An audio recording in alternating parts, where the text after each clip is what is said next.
This is exactly who to roster on the end of your bench to guarantee yourself dominance later down the line of the year in fantasy football and even in the next few weeks that aren't the guys that are rostered in over 80% of leagues that everybody talks about. And I'll also give you a list of a couple of defenses at the end of the video that have a great matchup in week 8 we can stash and be ahead of all of our league mates with, as well as one player that everybody is stashing and adding this week that I believe is a 100% complete trap. I don't want to lead you guys in the wrong direction. Make sure to stick around at the end of the video for that at the very least. But as we get into it, hit that like button. It would mean a ton to me. I would really appreciate it as a creator. And subscribe as well if you like these stash videos every single week. But I don't waste time. The number one player that we need to be stashing is somebody in this Patriots wide receiver core. And I'm going to tell you exactly who it is here. Everybody's telling you different answers. It's going to be this, it's going to be that. But a stat that nobody's going to tell you, rookie quarterbacks in their first few games are very, very important in getting an edge in fantasy football for the rest of that offense. And Drake May showed us exactly who this wide receiver one's about to be. In Drake May's first start from week 6, Demario Douglas led this team with a 33% target share in first read targets, compared to the second highest on the team at 14%.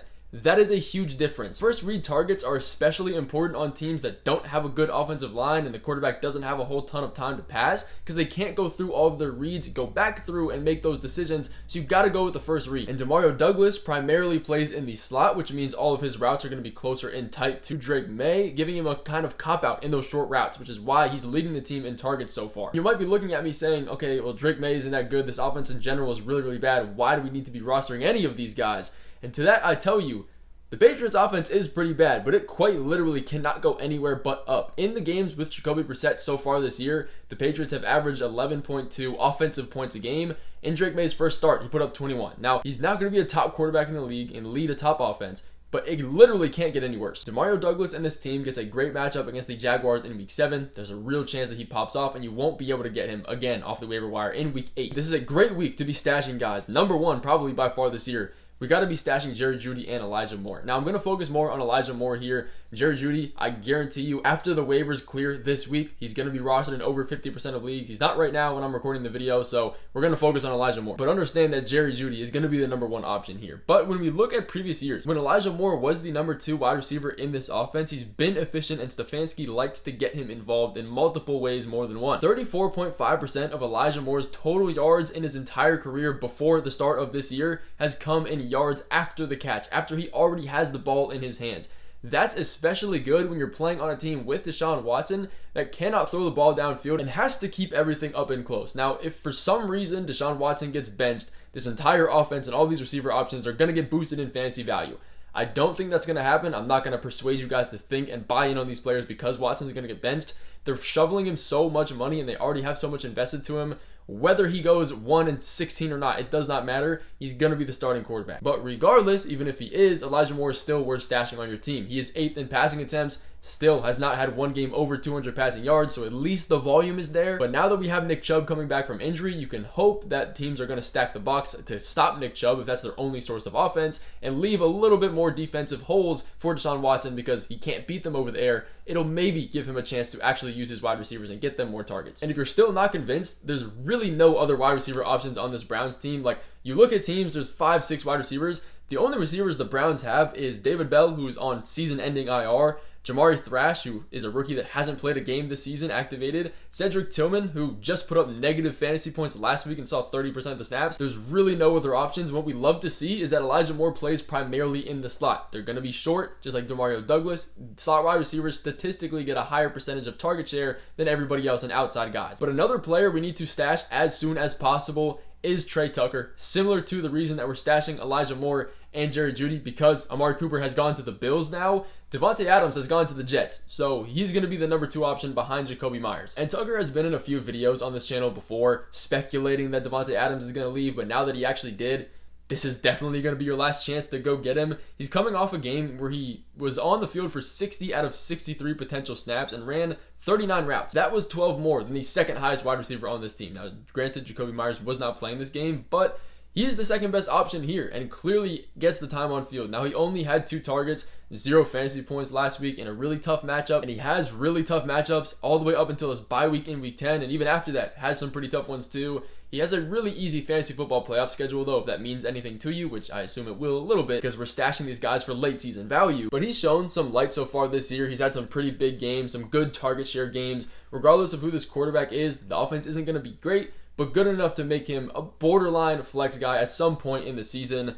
This is his first real year in the NFL where he's seen over 50% consistent snaps every single game, so he is a little bit more of a raw prospect, but definitely a guy that we can buy into if we have room on our bench. But looking at a running back that is a necessity to stash at this point is Kamani Vidal. Yes, he scored a touchdown and put up 13 fantasy points last week, but that is not the reason we are adding him. You know, I'm not one to be convinced by touchdown recency bias. In his first game this season, which was last week, he saw 24% of the snaps, with Gus Edwards now landing himself on IR for the next few weeks, giving him a chance to work his way in. And building on that, let's be real.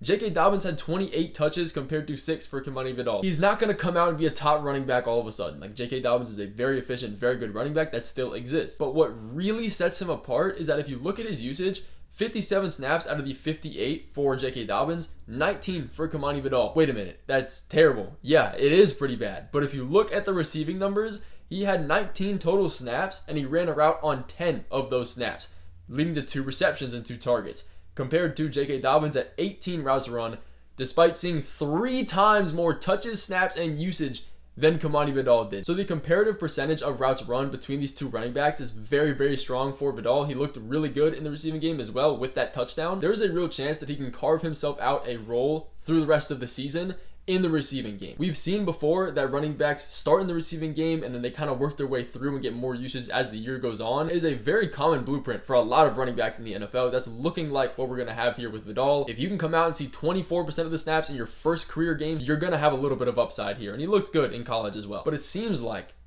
everybody is forgetting that Zay Jones exists, wide receiver of the Arizona Cardinals, reminding you because you probably forgot, which is understandable because he was suspended for the first half of the season and is just now activating off the 53-man roster. What we see at the end of the NFL season in the last 4 or 5 weeks, a lot of times is a good teller of what we can expect for upside in the future with these younger wide receivers. And looking at those numbers, the Cardinals signed him from the Jaguars last year. In only 8 healthy games, he was the wide receiver 15 in air yards per game at 96.8 yards, the wide receiver 11 in red zone target rate, and finished the year averaging 9.75 targets a game in those last 4 matchups fully healthy. Now we do have to be realistic. Those were numbers from the Jaguars. It's a new team. The Cardinals are struggling a little bit on offense, but we have Marvin Harrison dealing with a concussion, and there's a very real chance that he misses this week 7 matchup, which would give Zay Jones a chance in his first game activated to the 53-man roster to be that wide receiver behind Michael Wilson. Now, in the regular depth chart with everybody healthy, he does still have to beat out Greg Dortch as that wide receiver 3. I do 100% find him seeing at least 50% of the snaps for the remainder of the season, though.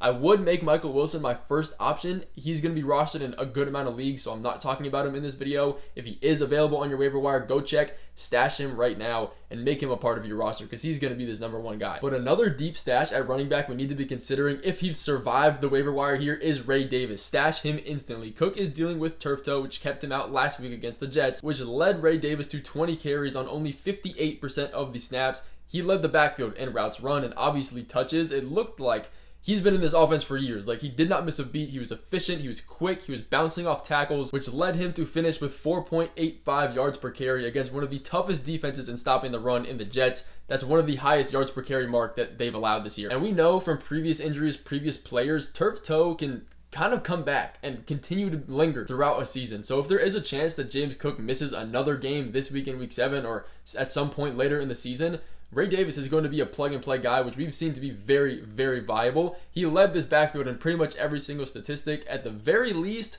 James Cook is healthy. We grab Ray Davis. He's a fine handcuff running back if he were to ever miss. And if he does, he is the workhorse RB1. He saw 20 carries compared to Ty Johnson at 4. That's a major difference. But if you're looking for another running back to stash, Audric Estime is going to be that guy for you. Sean Payton does not care.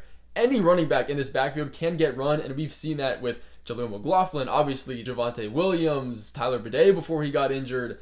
Audric played 4% of the snaps in week 1 before he got injured. Went on IR through the remainder of the season. In week 6, he came back, played 4% of the snaps again, and saw 2 carries like he did in week 1. Those aren't insane numbers, but in a super small sample size, he's averaging 6.7 yards per carry. Now, I'm not going to tell you that like he's this amazing running back that's under the radar, because Javonte has been looking better. He's averaging 4.4 yards per carry in week 4, 5, and 6, where he started in the beginning of the year in week 1, 2, and 3, averaging 2.3 yards per carry. So he's looking a little bit better, but the carry share for the Broncos changes literally every single week. So I expect Audric Estime to get usage in this offense. Maybe he'll stick to around 5 carries a game. But if one of these other running backs like McLaughlin or Javonte get injured, he's going to insert himself into this offense, almost guaranteed. Very quickly, I need to talk about Tyrone Tracy. I know he's rostered in a good percentage of leagues, but even if he isn't there for you, please understand this information, because I have some statistics that nobody talks about. I'll go over him in under 1 minute for you. We've been seeing improvement and trust really build early in these first 2 weeks that he's actually played.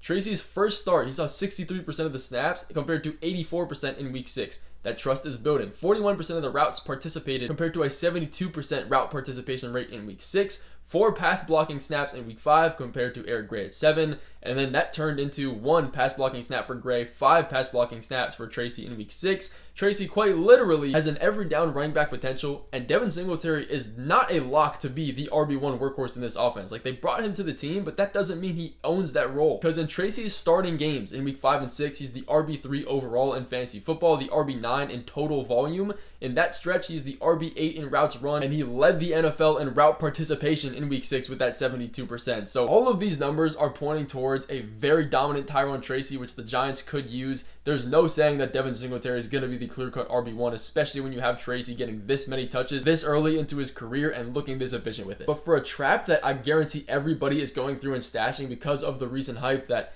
I believe is misunderstood and is a complete trap of a stash, is Jalen Polk. Gerard Mayo has not said one positive thing about Jalen Polk so far this year, and if you look at his numbers and his statistics so far, I'm convinced the people telling you to stash him just want the clicks because he's a hot name. It doesn't make any sense to me. If we look at this, when Gerard Mayo was asked about Jalen Polk in week 6, he says word for word, he needs to get over this mental hump. You got to eliminate dropped passes. You got to be better blocking. He has to work harder. He has to pay more attention to details. That is a complete quote. That's not like filler statements. That is serious from a head coach in Gerard Mayo. He was also asked about this wide receiver core and their usage, which he responded, when I look at the film, it's Kayshawn, it's Demario Douglas, it's Kendrick Bourne, and we need to get the rest of these guys to step up and make some plays. We haven't even started talking about Jalen Polk's actual statistics yet. This is all just coach speak. And usually you can't take these things too far for heart. Like, okay, he says this, like, eventually he'll get more usage. Now, at some point in the season, Jalen Polk should prove himself in this offense. I mean, they drafted him at his draft capital onto this offense for a reason. But in the 2 games that Jalen Polk played over 80% of the snaps, he had 13 total targets and only caught 4 of them. That is just unacceptable, and you can see where Gerard Mayo is coming from this. If you can't do the little things and you can't pay attention to detail, you're just not going to get playing time on the NFL, regardless of how good you are. Now, granted, this offense isn't great. Brissett and Drake May both haven't really had more than 2 seconds to pass the ball in the pocket. And that's going to hinder the long passing game and the kind of receiver that Jalen Polk is, but it's not good considering already through 6 weeks of the year, Jalen Polk has a 41% catch rate and hasn't really improved on that at all. Now, to be fair, I'm not a complete Jalen Polk hater. I think he's a great wide receiver, good talent. It just doesn't look like he's going to be viable enough yet in the season to stash him on our bench. I guarantee you if somebody does stash him in the next 3-4 weeks, he's going to be dropped again. You can pick him up when we reevaluate the situation with Drake May. But if you want to know who the wide receiver 1 in this offense is, because there is one that we can go through and grab and is worth stashing on our bench, go check out the waiver wire video I posted earlier in this week. It has a bunch of information and timestamps in it, so you can just flip through the wide receivers that I talk about. And as far as some defenses we can go through and stash, the Chiefs is a great one. They're coming off a bye week, and they get a pretty tough matchup against the 49ers this week, but they get a matchup against the Raiders in week 8. We're stashing these defenses 1 week ahead to finesse everybody else. They get one against the Raiders. They are a terrible, terrible offense. They are giving up some of the most points to opposing defenses. They're starting O'Connell or Gardner Minshew. Either way, it does not matter. And now they have no Devontae Adams. This offense is going to be even more one-sided. And the Chiefs' defense on their own has been very, very solid. They've only let one team go over 20 points on them this year, and they're averaging a takeaway a game and a very solid pass rush, which is going to be amazing